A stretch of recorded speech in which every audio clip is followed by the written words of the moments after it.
저자 소개와 책 소개 이렇게 좀 부탁을 음. 좀 드리겠습니다. 네. 네. 저는 지금 그 더 밸류즈 가치관 경영 연구소를 이끌고 있는 정진호 소장입니다. 네네. 제가 이제 직장 생활은요, 주로 현대에서 좀 했어요. 아, 그래서 그러시군요. 현대 오토에버에서 교육 음. 부문에 좀 있었고요. 아, 현대경제연구원 인재개발원에서 이제 실장 일을 좀 했었습니다. 네네. 그리고 나서 이제 현대를 그만두고 CEO 임원 전문 교육 기관이죠. 그래서 그 IGM 네, 네. 세계경영연구원에서 네. 교수로 이렇게 음, 활동하다가 음. 2015년 1월 달부터 이제 제가 독립해서 연구소를 이렇게 이끌고 있고요. 음. 저는 이제 주로 조직 문화 부분을 이제 주로 연구를 하고, 그리고 그 부분에 대한 사업들을 이제 주로 이렇게 하는 사람입니다. 네. 이 책, 그, 더 스마트는요, 몇 책을 보여드릴까요? 네네. 네. 어, 네. 예, 제가 이제, 그러니까 2020년도 지난해 이제 10월 달에 이렇게 냈던 책인데요. 네. 사실은 이제 이 책을 내려고 이렇게 해서 계획을 하고 쓴 책은 아니었어요. 음. 사실은 제가 2013년에 이제 책을 가치관 경영이라는 책을 같이 썼었고요. 우리 네. IGM 교수들하고. 그 네. 다음에 2019년에 그 가치관으로 경영하라는 책을 썼어요. 근데 제가 보통 이제 5년에 한 번 정도씩 책을 쓰기 때문에 음. 19년에 썼으니까 이제 제가 뭐 2023년이나 뭐 이 정도 돼서 쓸 상황이었는데, 이제 2020년 지난해 이제 코로나 상황이 좀 있었지 않습니까? 네네. 그러다 보니까 시간이 조금 그렇죠. 있었어요. 예. 그래서 뭐 주로 예전처럼 그냥 정신없이 이렇게 다니실 때가 아닌 네. 상황이었고요. 네.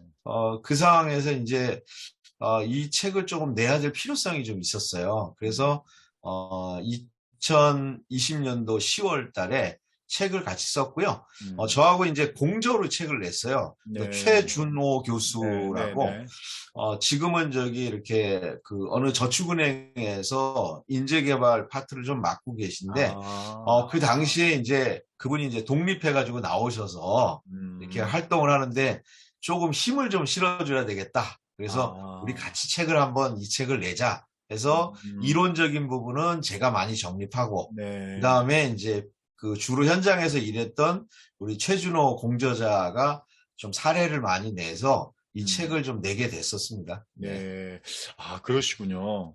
워낙에 그 IGN 같은 경우가 이렇게 경영자 이렇게 관련된 부분에서는 굉장히 좀 많은 대중들에게 뭐 인지도가 좀 있는 업체다 보니까 그 부분들에서 독립을 한 건 2015년도에 이제 독립을 하셨군요. 가치관 경영도 저는 예전에 그래서 좀 제 귀에 익숙해 있어서 정윤호 수사님은 그때 제가 성함을 알고 있었던 것 같아요. 그러면 책 내용에서 사실 이 표현을 저도 굉장히 좋아하는 표현인데, 그러니까 비운다, 버린다, 비워야 채울 수 있다, 뭐 이런 부분이듯이 이 이제 책 내용에서 업무 효율화, 뭐 워크 스마트라고 하죠. 그런데 업무 효율화와 워크 다이어트, 그러니까 업무의 다이어트가, 그러니까 워크 스마트보다 워크 다이어트가 더 굉장히 중요한 메시지로 이제 제가 다가왔거든요. 이거에 대한 어떤 차이점, 그리고 중요점들을 좀 말씀해 주시면 좋을 것 같아요. 네, 아니, 뭐, 저는, 제가 받고 싶은 질문인데 딱 제일 먼저 해주셨어요. 네네. 네. 네. 일단은 이제, 워크 다이어트는요, 음. 불필요한 업무를 제거하고 업무의 본질에 집중하자라고 하는 게 음. 좀 주요한 내용입니다. 네네. 이제 우리가 이제 이 용어는 우리가 이제 거의 일반 명사처럼 사용하고 있어요. 워크 음. 다이어트는 음. 지금 보면. 음. 근데 이제 그 다이어트라는 거는 보통 이제 사람에게 해당되는 거잖아요. 네네. 사람에게 이제 몸을 건강하게 위한 그 피트니스 이런 음. 개념인데 음. 보통 이제 우리가 다이어트를 한다 그러면 살을 빼잖아요. 네. 예, 그래가지고 뭐 좀 뭐 이런 데도 빼고 뱃살도 빼고 막 빼잖아요. 근데 예를 들어서 죽을 때까지 살 빼면 어떻게 될까요? 예, 그렇죠. 죽겠죠. 죽겠죠. 예, 보통 이제 우리가 살을 빼면서 꼭 해야 되는 게 운동을 해서 탄탄하게 해줘야 되는 거죠. 그러니까 워크 다이어트라는 거는 이제 뺀다. 그러니까 이제 불필요한 거를 제거해버리고 음. 줄인다. 이런 개념도 있지만 네네. 거기에는 꼭 필요하고 중요한 부분에 대해서는 집중한다. 이런 개념들이 있는 거죠. 네네. 그래서 이제 그 내용이 뭐냐? 그러면 저는 쉽게 간소화, 표준화, 정보화라고 얘기를 합니다. 네. 일단 뭐냐면 복잡한 업무 이런 네. 부분이 있으면 간소화시켜야 된다. 네네. 그리고 이렇게 반복적인 일들이 있잖아요. 네네. 이런 거는 표준화시켜야지 네. 매번 새롭게 이렇게 하는 것 자체가 의미가 별로 없는 거죠. 그 네. 다음에는 지금은 이제 뭐 IT가 이제 발전돼 있고 음. 이런 상황이기 때문에 IT의 힘을 최대한 활용해야 된다는 거죠. 네, 이런 걸 통해서 실제 업무의 효율과 성과를 높이자라는 거가 이제 워크 다이어트의 핵심 내용입니다. 아, 네. 그런데 네. 이 얘기를 딱 들어보면 이제 이런 생각이 드지 않으세요? 네. 야, 그거 옛날에 했던 얘기 아니니? 음. 이거죠. 음. 업무 효율화. 음. 이런 걸 했었어요, 그러니까 사실은. 업무 효율화, 업무 간소화는 굉장히 익숙해 있는데 예, 그렇죠. 업무 다이어트는 예. 예. 네. 그거를 이제 많이 이렇게 해왔던 거를 아마 박사님도 기억을 네, 하실 네. 거예요. 네. 그러면 같은 거 아니야? 야, 괜히 이름만 바꿔가지고 뭐 상품을 출시한 것 같잖아요. 네, 네. 맞습니다, 사실은. 음. 음. 근데 이제 절반만 맞아요. 그리고 반은 틀리다. 그 이유는 네. 뭐냐면, 과거의 업무 효율화나 간소화는 하면 좋은 거였어요. 안 해도 크게 뭐 회사가 망하거나 이렇게까지 가지는 않은 겁니다. 왜냐하면 이유가 있었죠. 예전에는 근로시간 단축이나 이런 거가 없었기 때문에 실제적으로 예를 들어서 금요일 날 오후 4시에 내일 뭐 예를 들어서 다음 주에 보고 있어야 되니까 월요일까지 준비해라고 얘기하고 간다고 쳐보세요. 음. 예, 그때는 그러면 어떻게 하면 되겠습니까? 금요일 날 오후에 지시 받으면 음. 다음 주 월요일 거가 있으면 그렇죠. 그러면 주말에 나와서 하든지 그렇죠. 일요일까지 나와서 하면 되잖아요. 네. 아니면은 뭐 다음날 아침에 보고할 게 있으면 저녁에 또 야근을 하면 됐거든요. 근데 지금은 이제 근로시간 단축이 되면서 법적인 위반이 되고 있지 않습니까? 그렇죠. 이거는 한마디로 뭐냐면요. 과거에는 하면 좋은 거였다면 지금은 생존이 걸린 문제다. 음. 예, 그래서 업무 효율화, 업무 간소화, 워크 다이어트는 비슷한 내용이긴 하지만 음. 실제적으로 환경 자체가 바뀌었기 때문에 음. 이거는 필수적인 요소다. 생존을 음. 위해서 되게 중요한 요소다. 뭐 이런 게 이제 가장 큰 차이라고 할 수 있을 것 같습니다. 아, 그렇군요. 어쨌든 근데 탁 꽂혀요. 저는 워크 스마트보다 워크 다이어트가 이렇게 확 용어가 오히려 훨씬 더 임팩트 있고 기본적으로 우리가 어떤 뭐 다비드상을 했던 뭐 레오나르도 다빈치도 뭐 그런 얘기를 했잖아요. 이건 버리는 작업이다. 조각이란 네. 버리는 작업이다. 이런데 그게 저는 업무도 자꾸 버려야 이게 뭔가 우선순위에 집중을 하는데 그래서 워크 스마트보다 워크 다이어트라는 용어가 상당히 저한테는 임팩트가 있어서 한번 질문을 좀 드렸었고요. 네. 어, 기본적으로 이제 뭐 일하는 방식에 대한 부분이나 여러 가지 이제 또 이렇게 말씀해 주셨는데 사실 이게 좀 약간 복합적이긴 한데 요즘 그러니까 저도 그렇지만 이제 뭐 우리 소상이 비슷한데 그 신입사원도 퇴사율이 너무 높아진 것 같아요. 그러니까 네. 뭐 취업률 하지만 사실은 뭐 S전자부터 시작해서 뭐 소위 말하는 대기업들도 30%가 뭐 훌쩍 넘는 경우가 너무 많아서 이 부분에서 그럼 과연 이 리더라고 하는 게 특히 이제 팀장들의 역할에서 대부분의 퇴직의 사유가 뭐 이렇게 업무 적응도 안 되는데 뭐 팀 내에도 적응이 잘 안 된다. 이게 대부분의 사유거든요. 뭐 너무 좀 오버럴하게 이제 좀 이렇게 좀 질문 드리는 걸 수 있는데 일하는 방식에서 어떻게 이거를 좀 이렇게 조율을 해야 될까요? 어떻게 하면 좀 뭐 여기 그래서 뭐 인파워먼트 뭐 여러 가지 권한 위임 뭐 여러 가지 얘기들이 많이 나옵니다만 사실은 신입사원들은 그 자체가 좀 쉽지도 않고 그럼 과연 리더가 일하는 방식에 있어서 구성원들한테 자율성을 주면서 조직 적응과 이런 부분을 하려면 일하는 방식에 대한 부분을 어떻게 충족시킬 수 있을까요? 어떤 식으로 하는 게 이게 조금 막연한 부분이긴 하지만 그 부분을 예. 말씀해 주신다면. 일단 뭐 제가 보기에는 고민을 해야 될 것 같아요. 네네. 뭐가 이제 제가 답을 드릴 수 있으면, 네네. 예, 제가 지금 여기서 이렇게 인터뷰할 시간도 없을 건데. 그렇죠, 네. 그렇죠. 이게 네. 가끔 이제 어떤 너무 근원적인 그리고 너무 중요한 거에 대해서 네. 답을 달라고 그러실 때가 많이 있거든요. 제가 이제 강의할 때도 그렇고 그런데 뭐 제가 보통 그렇게 얘기하죠. 제가 그 답을 알면 지금 여기서 강의하고 있겠냐고. 아, 네. 소장님 너무 매력적인 답변인데요. 맞아요. 하여튼 그럼요. 근데 약간 건방진 것 같긴 아니야, 합니다만. 아닙니다. 아닙니다. 맞죠. 저는 이제 그 부분을 이제 사실은 신입사원들의 이제 조기 퇴사나 이 문제 있잖아요. 네네. 이거는 이제 일하는 방식 하나로만 놓기는 좀 어려운 부분인 네. 것 같아요. 그렇죠. 예, 그거라고 할 수는 없지만 그래도 조금만 연관을 한번 접보면 네. 저는 이제 요즘 이제 우리 그 신입사원들이 대기업 뭐 공무원을 하고도 좀 내가 하고 싶은 삶을 살겠다 그러면서 그만둔대요. 예, 보통 아, 이제 S전자 뭐 이런 데 있다가 퇴직하는 애들 이유가 뭐냐 그러면 공무원 하려고 그러는 건데요. 뭐 이러잖아요. 근데 공무원 하던 애들이 그만두면서 네, 자기 삶을 찾겠다고 그래서 제가 어디 가야 될지 저는 좀 모르겠는데 다시 S전자라고 하는 거 아니에요? 예, 몰라요. 그럴지도 몰라요. 보니까. 근데 이제 그 실제 뭐 30% 이렇게 얘기를 하잖아요. 근데 네네.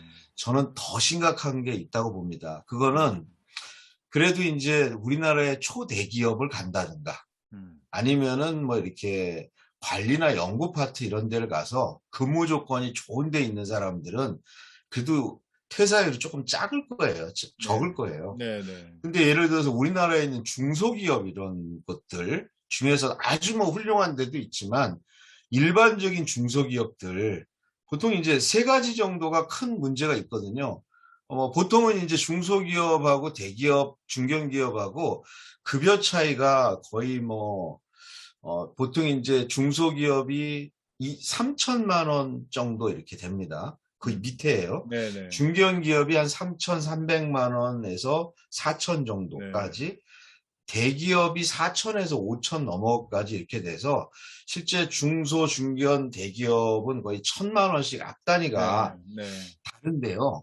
이제 보통 저는 이제 그것 때문은 원인이 아니라고 봐요. 뭐냐면 그거는 중견기업, 중소기업에 간 사람이 내가 좀 다녀보니까, 1년 다녀보니까 내가 이렇게 능력이 뛰어난데 내가 이 급여를 받고 있을 수 없어. 라고 나가지는 않아요. 그렇지 맞아요. 않습니까? 예. 보통 자기가 어느 정도 받을지 알고 가서 일을 음. 하는데 그거 말고 다른 원인이 있거든요.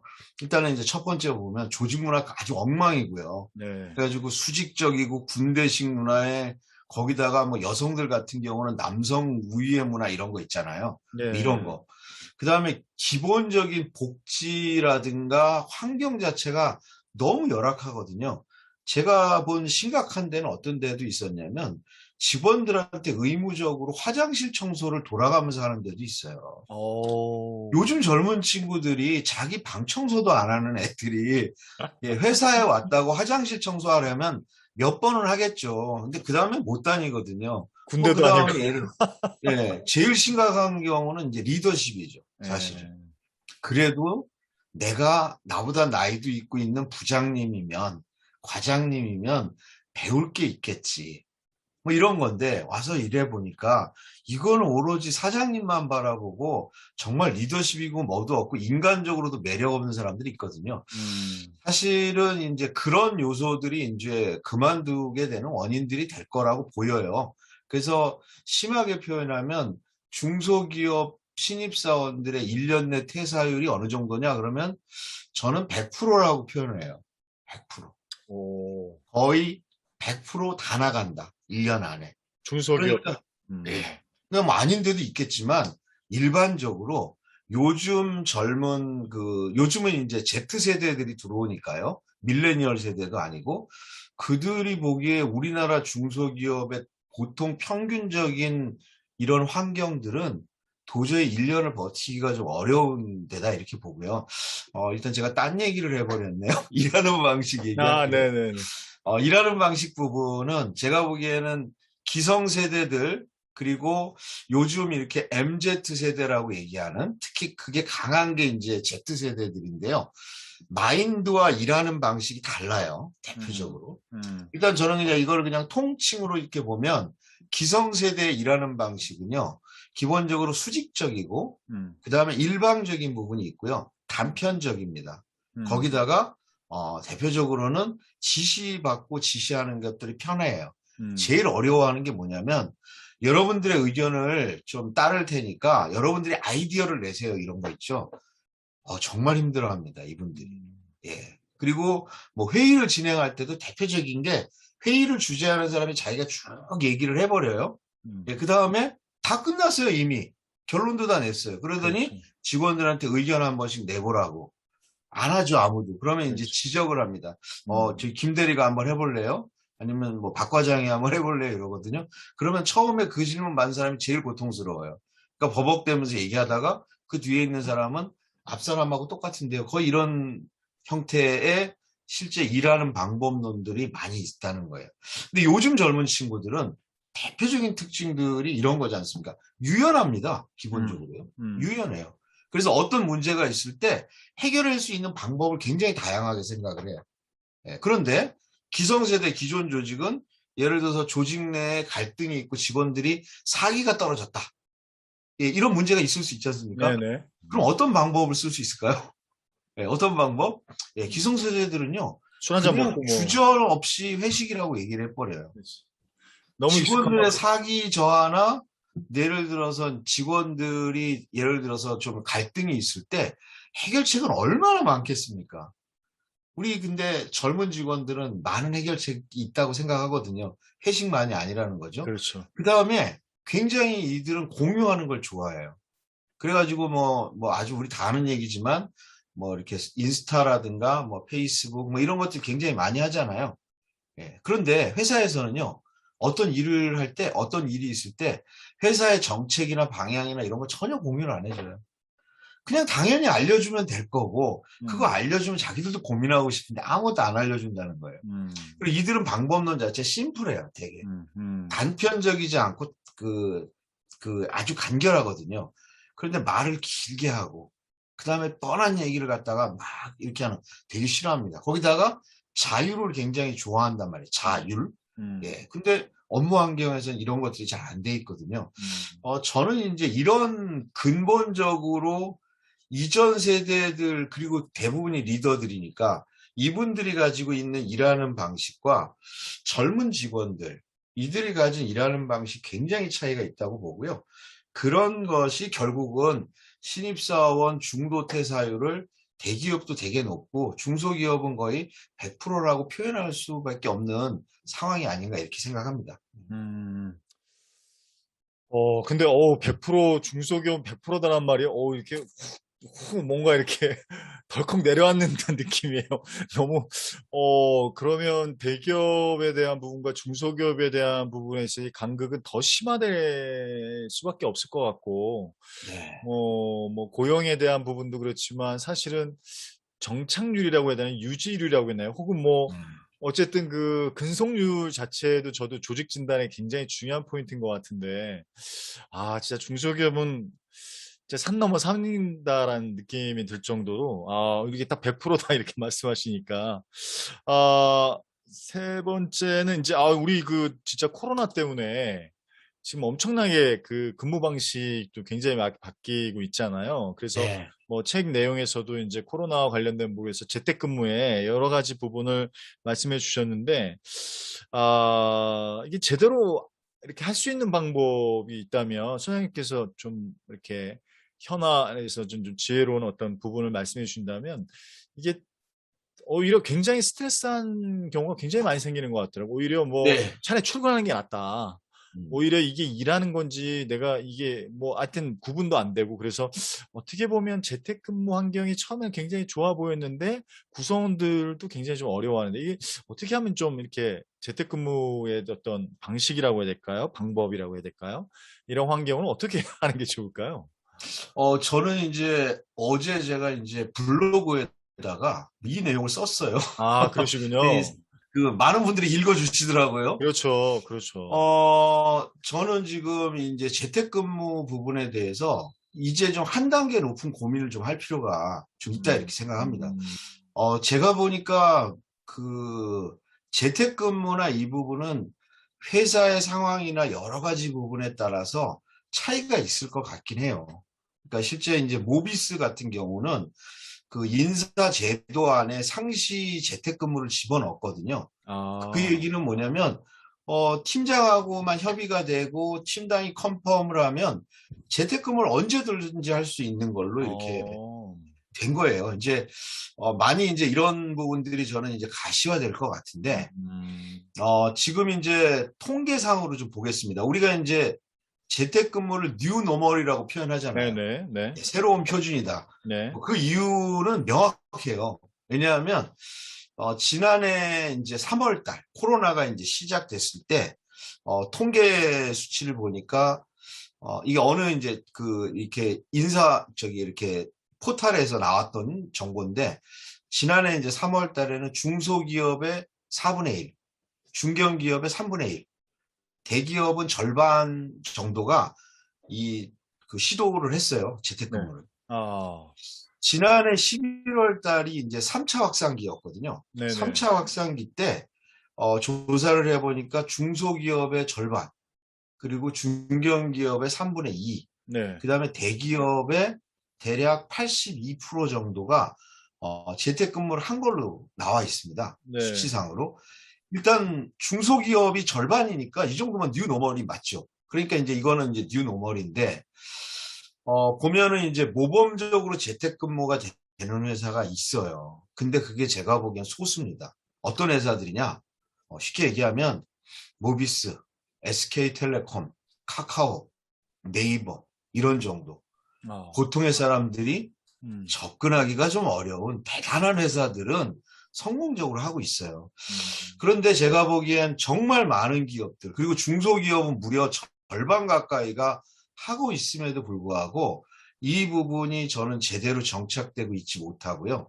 이제 고민을 할 때가 있다고 봅니다. 제가 아주 과장된 표현을 하나를 드리면요. 어느 회사가 재택근무를 한 이유가 있어요. 네, 상반기에 실적도 나빴고 직원들 사기도 떨어지고 있다. 거기다가 코로나가 2년 정도 되니까 직원들이 육체적으로 되게 피곤함을 느낀다. 그래서 직원들이 좀 약간 여유를 갖게 해주도록 재택근무를 시행하자라고 한 회사가 있어요. 이게 어, 뭡니까? 야, 이런 회사가. 어, 근데 이게요, 정말 많은 기업이 이렇게 하고 있어요, 사실은. 사기 그러니까 진작책으로, 재택근무 이코로, 예, 논다라고 생각해요, 논다라고. 이건 뭐냐면, 집에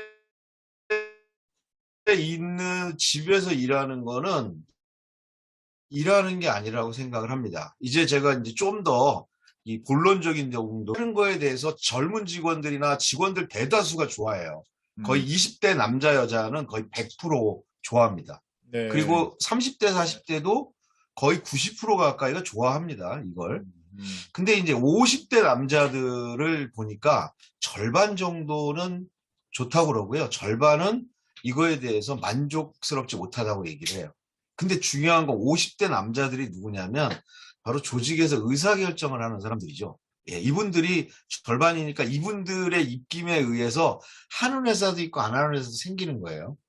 근데 이제 저는 중요한 건 리더들이 우리나라뿐만이 아니라 실리콘밸리에 있는 리더든 어디든 재택근무에 대해서 의구심이 가져요. 그럼 맞아요. 그 의구심을 해결하는 건 딱 하나입니다.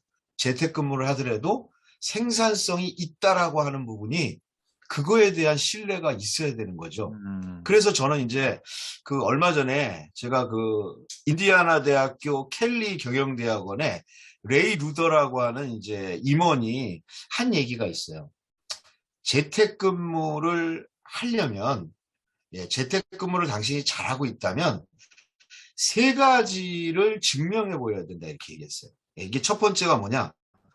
혼자서 일하는 것이 얼마나 생산적이었는지에 대해서 얘기해 줄 음, 수 있어야 돼요. 저 혼자서 집에서 일했는데요. 이렇게 생산적이었어요. 이렇게 얘기할 수 있어야 된다. 두 번째, 재택근무 환경에서 일을 더 잘하기 위해서 동료들과 어떻게 협력했느냐에 대해서 얘기할 수 있어야 된다는 거예요. 우리 한번 생각해 보세요. 사무실에서 얼굴 보고 일하는데도 동료들하고 협력을 하잖아요. 네. 근데 재택근무를 하면요. 동료들하고 완전히 분리가 돼가지고 자기 혼자 일을 해요. 생산성이 나겠습니까? 사무실에서 보고 있을 때도 협력을 해야 되는데 안 보고 떨어져 있는데 동료하고 아무런 협력을 하지 않았다. 생산성 낮출 거다. 이게 두 번째 질문이고, 세 번째, 재택근무가 잠재적으로 야기할 수 있는 문제에 대해서 솔루션을 만들어야 돼요, 회사에서. 근데 이런 거에 대해서 어떤 아이디어를 제시할 수 있느냐. 이거에 대해서 이 세 가지에 대해서 대답을 하지 못한다면 리더들은 재택근무는 생산성이 없고 직원들의 안전과 보건을 위해서 해야 된다고 생각하고 울며 겨자 먹기로 하면서 의심과 불만과 불신을 가지고 보게 된다는 거죠. 이거는 제가 보기에는 정말 심각한 문제다. 근데 우리나라 직장인들 중에 이 세 가지에 대해서 자기가 실제적으로 시행하고 답하고 있는 직원이 몇 명이나 될까? 저는 이런 질문을 토론해야 된다고 봐요. 네, 맞습니다. 예, 예, 요게 이제 제가 이제 드는 생각이고, 이제 한 가지 이제 저는 이제 제가 이제 그 분의 인터뷰를 보면서, 대안을 좀 생각한 거는 직원들의 자세 세 가지예요. 이게 이제 제가 보기에는 성공하기 위한 요건인데요. 첫 번째는요, 실행 계획이 명확해야 됩니다. 실행 계획이. 내가 하는 업무 목표가 이것이고 재택근무를 통해서 이 목표를 달성하기 위해서 이렇게 하겠습니다라고 하는 계획을 자기의 리더에게 제시할 수 있어야 된다. 목표와 실행 계획. 네. 두 번째는요, 신뢰를 구축해 줘야 된다고 봐요. 직원들 입장에서. 그건 뭐냐면 사무실에서 리더가 나를 보지 않는 거잖아요. 보지 않더라도 리더가 나를 신뢰한다라고 하는 근거를 내가 제시할 수 있어야 된다. 내가 지금 일하고 있지만 집에서 우리 리더는 나를 신뢰할 것이다라고 자신 있게 얘기할 수 있어야 된다는 거죠. 세 번째는요. 이것도 좀 중요해요. 뭐냐면 유연해야 된다고 봐요. 직원 입장에서. 뭐냐면 회의가 갑자기 생기거나 회사에서 이슈가 발생했어요. 근데 지금 재택근무 중이에요. 이랬을 때 정말 언제든지 회사로 가서 대면을 해가지고 일을 처리하겠다는 마음가짐이나 자세를 가지고 있느냐, 아니면 나 재택근무인데 왜 불러? 예, 이런 부분이 있잖아요. 그렇죠. 저는 이런 문제들에 대해서 우리 직원들이 어떤 마음가짐을 가지고 우리 조직에서는 이걸 어떻게 운영하느냐, 이런 부분들까지 이제는 깊이 좀 들어가 줘야 된다. 아마 그래서 이제 미국 쪽에서는, 그리고 이제 경영학계에서는 이제 거기까지 좀 점검하는 것 같아요. 네. 근데 이제 우리도 이제 이런 것들이 좀 필요하다고 생각이 들어요. 네. 저도 소장님 말씀에 전적으로 동의를 하는데, 이제 재택근무와 관련돼서 제일 중요한 키워드 두 가지라면, 첫 번째, 생산성에 대한 부분만 근거로서 제시할 수 있다면, 계량화된 데이터로 내놓을 수만 있다라고 하면 당연히 회사는 고민을 할 수밖에 없고, 그것에 대해서 근무 환경을 변화는 당연할 수밖에 없는데, 이 생산성에 대한 물음표가 아직까지는 검증이 안 되니까 그런 것 같고, 두 번째는 사실은 신뢰에 대한 부분이 가장 밑바탕에 이것에 대해 과연 일을 똑바로 할까? 집에서 뭐 예를 들면 이런 부분들. 그래서 지금 말씀하신 부분이 아주 중요한 메시지인 것 같아요. 실행 계획과 더불어 신뢰와 유연성, 이 키워드를 잘 셋업할 수만 있다면 굉장히 좋은 근무 환경이 아닌가 이렇게 생각이 들고요. 네. 사실 이제 아까 50대들이 이제 임원의 의사결정자들이라고 하면 이제 밀레니얼 세대가 거의 이제 제가 봤을 때는 이제는 뭐 MZ 세대가 거의 준 의사결정자까지 온 것 같아요. 근데 네. 그럼에도 불구하고 이제 세대 간의 어떤 갈등들이 계속 있는데, 이 세대 차이를 어떤 해결하고 극복한다? 뭐 이게 너무 이게 단편하게 이게 문제를 해결할 수 있는 부분은 아닌데, 하나의 뭐 이렇게 단초가 될 만한, 소장님이 생각하시기에 어떤 그 책 제목처럼 더 스마트한 그런 부분에 팀장들, 뭐 이렇게 관리자들이 할 수 있는 뭔가 대안이 있다면 뭐가 이렇게 말씀해 주실 수 있을까요? 제가 보기에는 이제 요거는 저기 우리 그 박사님하고 티키타카를 할 수 있으면 좋을 것 같은데. 아, 네, 네. 아, 그래서 네. 제가 이제 지금 혹시 인터뷰하면서 제가 한 가지 주제를 너무 길게 얘기하고 있진 않나요? 아니요, 아니요. 아, 지금 예. 너무 좋습니다, 이게. 제가 너무 예. 많이 좀 하는 것 같아가지고, 아니요, 아, 아니요, 이거 아니요. 아닌 거. 아니요, 아닙니다, 아닙니다. 너무 예. 잘해주셨어요. 네. 저는 이제 요즘 이 세대 차이 부분에 대한 강의를 좀 많이 하고 아, 다닙니다. 그러시군요. 이상하게 많이 초대를 하시고, 네. 한번 이제 간 데는 또 이렇게 계속 좀 되고 있는데요. 그러다 보니까 이제 제가 기업 말고도 공무원들, 그 다음에 이제 최근에는 유치원에 있는 원장님들, 그 다음에 이제 초등학교 교장 선생님들, 네. 뭐 이런 분들하고도 이제 강의를 하고 토의를 한 적이 있는데요. 유치원장님들하고 이제 강의를 하던 중에 들은 얘기였어요. 근데 어떤 이제 줌으로 해가지고 한 400여 명이 들어와 있었는데, 네, 네. 그때 이제 어느 원장님 한 분이 요즘 우리 교사들 같은 경우에 이제 교실 청소를 할 거 아닙니까? 노랑 방, 빨간 방, 뭐 이런 이제 애들 자기 학급을 교실 청소를 하는데 네. 교실 청소 누가 할까요?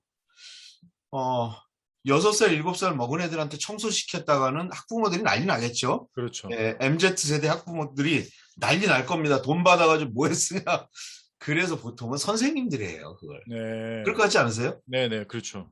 그런데 요즘 20대 선생님들은요, 청소연구소 뭐 이런 앱 있잖아요. 네. 앱에다 연락해가지고 매달 며칠 몇 시 어느 유치원에 어느 방 청소를 이렇게 신청을 한답니다. 의뢰를. 예. 그리고 그 돈은 자기 돈을 내요. 예, 이렇게 한답니다. 어, 왜냐하면 난 자기 집에서 자기 방 청소도 안 하고 이불 그대로 있는 채로 나오는 요즘 세대가 그렇잖아요. 근데 애들 거기를 청소를 해야 돼. 근데 청소를 해야 되는 게 자기의 역할인 거는 맞아요. 그런데 더 효율적인 방법이 있는 거예요. 네, 이런 일. 그러니까 이제 그때 원장님들이 거의 난리가 난 거예요. 야, 이게 말이 되냐. 뭐 이러면서 뭐 말세다. 이러면서 제 강의를 음, 해야 되는데 막 댓글이 막 몇백 개가 달리해가지고 제가 음, 이제 그랬던 경험이 있는데요. 요즘 일단 이런 환경이 생기고 있다는 거예요. 이런 환경이. 이게 좋으냐 나쁘냐라고 평가는 아직 안 했으면 좋겠어요. 그냥 받아들여야 될 것 같고요. 그 다음에 그 초등학교 교장 선생님들하고 이제 만나서 이제 강의를 했는데요. 이분들의 하소연을 하더라고요. 왜냐면 요즘 MZ 세대 이 교사들이 보면 선생님들 간에 좀 이렇게 서로 화합이라든가 배려 이런 게 되게 없고요. 음. 학교 공통적인 일들 있잖아요. 행사 참여라든가 뭐 아니면 경조사 이런 것들을 안 하려고 든대요. 오, 그러니까 걱정이지 않습니까? 이분들이 교장으로서. 음, 근데 이 선생님들이 애들하고 학급을 이끌 때 있잖아요. 애들하고 너무너무 친하고, 그 다음에 애들이 선생님을 너무 좋아하고, 학습도 너무 잘 가르친다는 거예요. 예. 한번 생각을 해보자는 거예요. 교사입니다. 교사인데, 학생들을 잘 돌보고, 공부를 너무너무 잘 가르치고, 학급을 잘 이끌어요. 그런데 동료 교사들하고 관계가 안 좋아. 예를 들어서. 어, 그러면 이분이 잘하는 겁니까? 못하는 겁니까? 그러면 역으로 음. X세대 교사들은 어떨까? 예, 그 윗세대들, 예를 들어서 50대 초등학교 담임 선생님. 예, 좀 약간 상상이 안 가지 않습니까? 네네네네. 뭐 자식도 아니고 거의 손자될 네, 판이에요. 네. 애들의 용어나 애들하고 어울려지지가 않아요. 그런데 이분은 경조사도 잘 챙기고 교장, 교감 선생님도 잘 그렇죠. 모시고 그러거든요. 뭐가 옳은 겁니까? 교사한테. 음, 저는 이런 이슈들이 이제 우리한테 많이 있는 부분이다. 음, 예, 어떤 게 올바를까? 이런 부분들을 이제 저는 생각해 봐야 될 주제들이다. 이런 생각이 음. 들어서 뭐두 가지 사례를 한번 말씀드렸습니다. 야, 그러니까 결국에는, 지금 핵심 키워드는 본질이네요. 결국 본질에 집중해야 됨에도 불구하고 기성세대들은 그 본질 외적인 부분들의 무게중심을 많이 뒀었는데, 그게 또 조직 생활이라고 생각을 했었는데, 어찌 보면 MZ 세대는 굉장히 뭐 좋게 말하면 워크 스마트죠. 사실은 그 업무 본질에 있어서만큼 워낙 잘하는데 조직과 관련된 그 부분에서 상당한 간극이 생길 수밖에 없다. 그건 총서 앱은 굉장히 충격적인데요. 이거는, 그렇죠. 네네. 뭐, 나머지는 뭐, 워낙 익숙해 있는 뭐, 예를 들어서 9시에 출근이면 8시 59분, 59초에 딱 들어오는 거. 저희로서는 도저히 상상할 수 없는, 적어도 30분 전에 와서 준비해. 근데 이거는 이제 많이 익숙해졌는데, 예. 어찌 보면은 말씀하신 부분의 어떤 그 간극을 해소하기 위해서는 사실은 많은 것들을 내려놔야 되지 않을까. 기존의 관념이라고 해야 될까? 그런 부분들을, 어, 그렇네요. 굉장히 중요한 사례를 말씀해 주셨는데, 해답은 없잖아요, 사실, 소영님. 그렇죠. 이제 저는 그래서 그것도 좀 고민인 게 있어요. 뭐냐면 이게 어떤 행동이 차이가 있는 거잖아요. 지각을 하거나 아니면 59분 59초에 발을 집어넣는 거, 30분 전에 오는 거, 심한 분도 있어요. 저 아는 네. 분은 9시 출근인데 6시 반에 와서 있는 분도 있어요. 그렇죠. 사실은. 네. 예, 요즘은 이제 그러면 안 됩니다. 큰일 나는데요. 저는 이제 그 기성세대와 MZ세대가 어떤 거를 보는 관점 차이가 있다고 봐요. 그건 이제 어떤 거냐면 이런 거죠. 출근 시간이라는 거에 대해서 기성세대들이 이제 생각하는 출근 시간은 일을 할 준비가 끝나 있는 거를 출근 시간이라고 하죠. 보통. 그래서 회사 와서 화장실도 갔다 오고 그렇죠. 커피도 한 잔 마시고 그렇죠. 네. 그다음에 심호흡도 한번 한 다음에 컴퓨터 켜고 딱 경건한 마음으로 있는 게 이제 출근 시간이죠, 이게. 그러니까 예, 8시 30분 전 뭐 이렇게 와 있는 거가 되는 거죠. 근데 요즘 이제 MZ 세대들은 출근 시간이라는 건 뭐냐면 회사에 발을 집어넣는 시간이 출근 시간인 거예요. 현관문 그렇죠? 들어와. 예. 근데 이제 저는 그러면 이게 어떤 게 올바르냐 이제 이런 건데요. 저는 좀 논리적으로는 MZ 세대가 맞다고 봐요. 법적으로. 법적으로 얘기할 때. 그렇죠. 그렇죠. 제도적으로는 예, 네. 법적으로는 뭐냐면 음, 자기가 관리자나 회사로부터 감리 관독을 받는 시간부터가 근무 시간이거든요. 음, 그러면 내가 회사 문을 열고 들어오면 그때부터는 회사와 아니면은 리더들의 관리 감독 하에 들어가잖아요. 그럼 어떻게 보면 제가 보기에 틀리지 않아요. 네. 그런데 중요한 건 음, 기성세대가 용납이 안 된다는 거거든요, 이게. 그래서 그렇죠. 이제 갈등이 일어나잖아요. 음, 30분 전에 와 있는 뭐 예를 들어서 차장, 부장, 팀장님. 그다음에 제 시간에 들어온 팀원. 그래서 안녕하세요 하고 인사를 하죠. 밝게. 예, 아주 해맑게. 근데 인사를 안 받아요. 이유는 뭐냐? 기분 나쁘다는 거거든요. 나는 그렇죠. 일찍 와서 이렇게 했는데, 너는 지금 이렇게 와가지고, 뭐 기분 나쁜 티를 내요. 그러면 젊은 직원 입장에서는 내가 잘못한 게 없는데, 아침부터 나를 불쾌하게 만드는 거거든요. 그래서 저는 이제 이런 부분에 대해서는 제가 강의할 때 얘기하는 건 있어요. 그냥 그라운드 룰을 좀 만들자. 그렇죠. 그래서 그라운드 룰을 만들면 좋겠다라고 이제 얘기를 하는데 저는 이것도 정답이다라고 생각은 안 하는데 그래도 어느 정도의 갈등은 좀 해소할 수 있지 않겠냐. 뭐 예를 들어서 합의를 통해서 10분 전까지는 오자라고 지시 말고 음, 서로 토의해서 합의가 가능하거든요. 뭐 그런 정도로 하고 10분 전에 와 있으면 뭐 이렇게 특별하게 뭐라고 하거나 불쾌하지 않으면 좀 좋지 않겠나.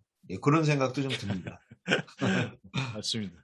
아, 음, 지금 현재 코로나로 인해서 많이 힘들어하시는 분들 꽤 많은데 대표적인 뭐 자영업자라든가 취준생이라든가 이게 네. 이제 정말 그 책 제목처럼 더 스마트하게 어떻게 보면 이 위기를 극복해 나가는. 그래서 저는 사실 책 내용 중에 이 내용이 참 저는 되게 크게 와닿더라고요. 사실은 뭐 라이트 형제에 대해서는 너무나 익숙하지만 사실 랭글리 박사라는 부분은 제가 인지하지 못했었는데 사실 이제 랭글리 박사의 어떤 비행기 이제 어떤 비행을 위한 전폭적인 지원이나 어떤 그런 어떤 재무적인 거, 경제적인 여러 가지 어떤 인적인 걸 다 지원해 줬음에도 불구하고 그런 어떤 업무 프로세스에 많이 집중하다 보니까 랭글리 박사는 정작 그 라이트 형제에게 첫 비행에 어떤 이런 부분을 놓쳤는데 자전거 수리점하는 그 라이트 형제는 그냥 어떤 계획보다는 그냥 시도하고 실험하고 막 이런 부분들이 결국에는 이 1903년도에 첫 비행을 하게 됐던 이런 내용들을 접하면서 사실 요즘 같은 시기에 굉장히 시사하는 바가 좀 크지 않을까라고 생각이 들면서도 조심스럽기도 해요. 뭐 그러니까 개인들의 어떤 어려움이나 지금 뭐 제가 말씀드리기로는 커피 같은 경우 대표적인 게 60%가 거의 폐업을 고민하고 있다. 음. 제가 봐도 그럴 것 같아요. 그리고 당연히 상가 공실에 대한 부분은 당연히 얘기해야 되는데 그러면 도미노 현상이 일어날 수밖에 없는 거고 제 생각에는 워낙 이제 중요한 메시지 이렇게 또 많이 남겨주셨는데 이제 마무리하는 의미에서 이 어떻게 보면은 그 자영업자를 포함해서 어떤 경영자도 그렇고 관리자들도 그렇지만 취준생들 이 부분들에서 좀 더 스마트하게 어떤 태도와 자세 혹은 뭐 업무에 대한 어떤 뭐 조직에 대한 부분도 마찬가지고 뭐 더 스마트한 어떤 지혜로운 어떤 태도와 자세에 대해서 한번 말씀해 주시면 좋을 것 같아요. 일단 저는 이제 또 저보다 더 책을 열심히 읽어주셨네요. 아니요. 어, 그럴 리가요. 저자님이 어떻게 제가. 예. 뭐 저도 이제 몇 권의 책을 썼지만 우리 박사님도 아시겠지만 저자들이 자기 책을 안 읽거든요. 예. 4명 끝이에요, 그걸로.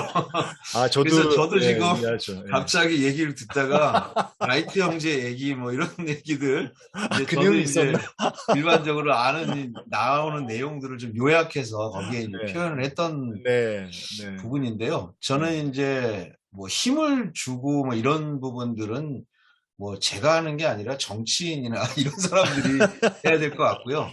네, 저는 이제 좀 그 지혜가 좀 필요한 것 같아요. 음, 그게 이제 뭐냐면, 지금 현재 우리 세상은, 그리고 우리는 이제 기업에 주로 계시니까, 네, 기업 환경은 어떤 변화가 있고, 그 변화에 의해서 우리는 어떤 그 대응들을 해야 되는가, 음, 이런 거에 대한 고민이 필요하다고 보거든요. 일단 저는 이제 기업의 이제 가장 큰 변화라고 한다면 지금 이제 코로나 팬데믹도 있지만 뭐 이거는 뭐 아주 일반적인 게 되고 앞으로 세상을 바꿔놓겠지만 가장 큰 변화를 저는 세 가지를 좀 들어요. 책에도 소개했지만 첫 번째는 디지털 트랜스포메이션입니다. 음, 예. 디지털 전환이 굉장히 급격하게 큰 변화들을 하고 있다는 거죠. 예, 그리고 이게 이제 업무 환경도 바꾸어 가고 있어요. 실제적으로. 근데 여기에 이제 가장 큰 영향을 미쳤던 게 뭐라고 보냐면 근로시간 단축입니다. 음, 예, 이게 이제 보면 2018년도 7월부터는 300인, 그 다음에 2019년, 네, 그부터는 이제 50인 이상, 그 다음에 올해 이제 그 7월 달부터는 5인 이상 이렇게 되고 있고요. 네, 뭐 5인 이상 30인은 이제 내년까지 유예를 해주기로는 됐지만요. 네, 일단은 환경 자체가 근본적으로 달라졌다라는 거죠. 음, 거기에다가 이제 원격화가 겹쳤어요. 재택근무.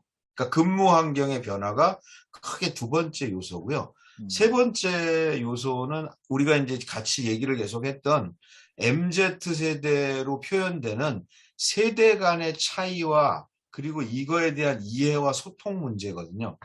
이런 세 가지의 큰 환경 변화가 있는데 실제 지금 우리가 일하는 환경들 그리고 리더들 같은 경우에는 실제 이제 이런 부분들을 제대로 좀 이렇게 적응하고 그리고 업무에 접목하고 이런 부분들이 좀 약하다 이렇게 보여요. 대표적으로 지금 이제 디지털 트랜스포메이션을 가속화시키자고 얘기를 하잖아요. 가장 큰 장애 요인이 뭐냐면요. 디지털을 모르는 리더들이에요. 그래서 안 되는 거라는 거예요. 그렇죠. 근데 요즘 20대, 30대들은 그런 부분을 지시를 받고 요구가 오면 신속하게 대응해낼 수 있거든요. 뭐 이제 이러한 여러 가지 환경적인 부분에서 특히 리더들이 고민을 좀 많이 해야 되고 리더들에게 힘을 조직이 많이 실어줘야 될 필요가 있다. 그래서 제가 이제 책에도 이제 썼지만 한마디로 리더들은 옛날로 치면은 이제 장수들이잖아요. 그 네, 장수들은 말을 타고 나가서 이제 싸우는 사람들이지 않습니까? 네. 그래서 말에다 태우고 장수라고 붙여준 거예요. 근데 이들한테 무기를 하나도 안 줬어요. 아니면은 무기가 아예 없는 분이 있어요, 무기가. 그렇죠. 근데 말 타고 있어요. 밑에는 음, 적들이 막 창 두르고 칼 두르고 휘두르는데. 그 다음에 무기라고 기껏 들고 있는 게 막대기를 하나 들고 있는 거예요. 음, 이걸 어떻게 합니까? 조직에. 음, 그런데 아무리 이렇게 병졸들이 많아도 그거를 이끄는 리더가 굉장히 중요한데 현재 우리 리더들에게는 무기가 약한 분들이 너무 많다. 음, 그래서 실제적으로 기업이 성과를 내고 지속 가능한 성장을 하려면 어찌됐든 리더가 절대적으로 중요하다는 거죠. 음, 그러려면 리더들에게 그들이 전장에서 싸우고 조직을 이끌 수 있는 무기들을 줘야 된다. 그래서 음, 이제 그 제 책 이제 더 스마트 같은 경우는 그 리더들에게 주는 일하는 방식의 전환이라고 하는 무기 이런 것들을 이제 소개하고 있는 내용인데요. 그래서 음. 이제 그 부분들로서 저도 이제 그 얘기 드리고 싶습니다. 네네. 네. 사실은 너무 많은 변화들이 최근에 좀 있다 보니까 그 50대, 40대도 마찬가지지만 50대 이제 그 최고 직급자는 아니지만 어떤 의사결정을 하는 집단들이 있으면 굉장히 좀 혼란한 시기인 것 같아요. 특히나 뭐 디지털 아까 말씀하신 대로 이 디지털적인 IT 기기에 대한 약간의 두려움도 좀 있을 수 있고 근데 확실히 그런 부분은 이제 20, 30대가 어떤 세대적인 부분에 있어서 디지털 네이티브죠, 어떻게 보면. 그러니까 이 안에서의 외로움도 좀 많이 느껴지고 리더들 같은 경우에 저는 개인적으로 그래서 네.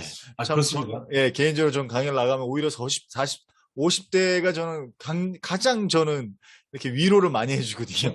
20, 30대는 좀 많이 윽박을 지르고 네. 욜로 하지 마라 이렇게 그렇게 얘기하는데 해주셔야 됩니다. 네, 많이 제 좀 개인 이게 격려해 주셔야 돼요. 예, 좀 50대가 많이 지쳐있다는 느낌이 좀 많이 들고, 예, 아무래도 이제 세대 간에 공감되는 부분이 좀 많아서 그런 부분이 있는 것 같기도 한데, 어쨌든 뭐, 귀한 말씀 너무 감사하고, 뭐, 많은 분들이 이 소장님이 말씀하신 어떤 슬기로운 팀장 생활뿐만이 아니라 슬기로운 직장 생활을 위해서라도 이 더 스마트하게 이렇게 좀 다양한 어떤 이런 부분들의 방식과 방법에 대해서 이 책을 통해서 습득했으면 좋겠다 이 생각이 듭니다. 아무튼 그 오늘 그 레바논전 축구도 있어서 굉장히 굉장히 좀 그러네요. 예, 지금 굉장히 몇 대 좀 몇이죠, 지금?